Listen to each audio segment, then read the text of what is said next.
Hi అండి, అందరూ ఎలా ఉన్నారు? వారం రోజుల సంది పులిహోరలు, పెరుగన్నాలు, పరమాన్నాలు తిని తిని బోర్ కొట్టేస్తుంది కదా. ఈరోజు అయితే బగారా బైగన్ కూర అయితే చేసుకుందామండి.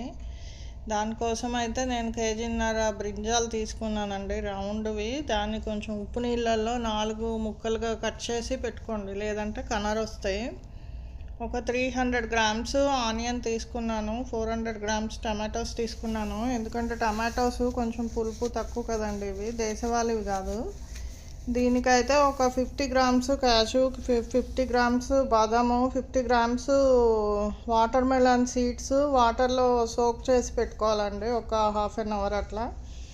దాని తర్వాత ఈ ఆనియన్ టమాటో బాగా ఫ్రై చేయాలి, ఆయిల్ వేసి బాగా ఫ్రై చేసి చల్లారపెట్టి పేస్ట్ చేయాలి. దీనికోసం అయితే ఒక బే లీఫ్, ఒక సిన్నమన్ స్టిక్, 2 క్లోవ్, ఒక 2 ఇలాచి వేసుకోండి తాలింపులో.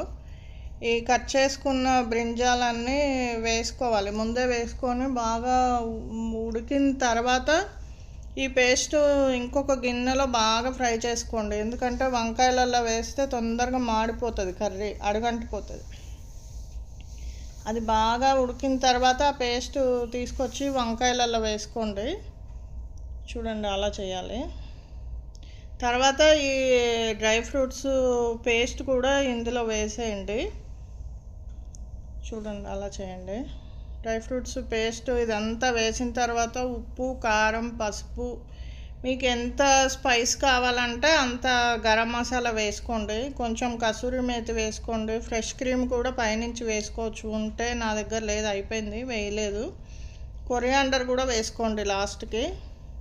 ఇది చపాతీకి, పూరీకి, బగారా రైస్కి బాగుంటుంది, బిర్యానీకి బాగుంటుంది, ఫ్రైడ్ రైస్కి బాగుంటుంది. ఒక కర్రీ ఎన్నో రకాల డిషెస్కి యూస్ఫుల్ అవుతుందండి.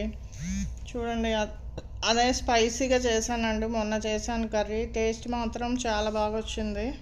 చూడండి, కొంతమంది దోశకు కూడా తింటారండి, మరి మీ ఇష్టం.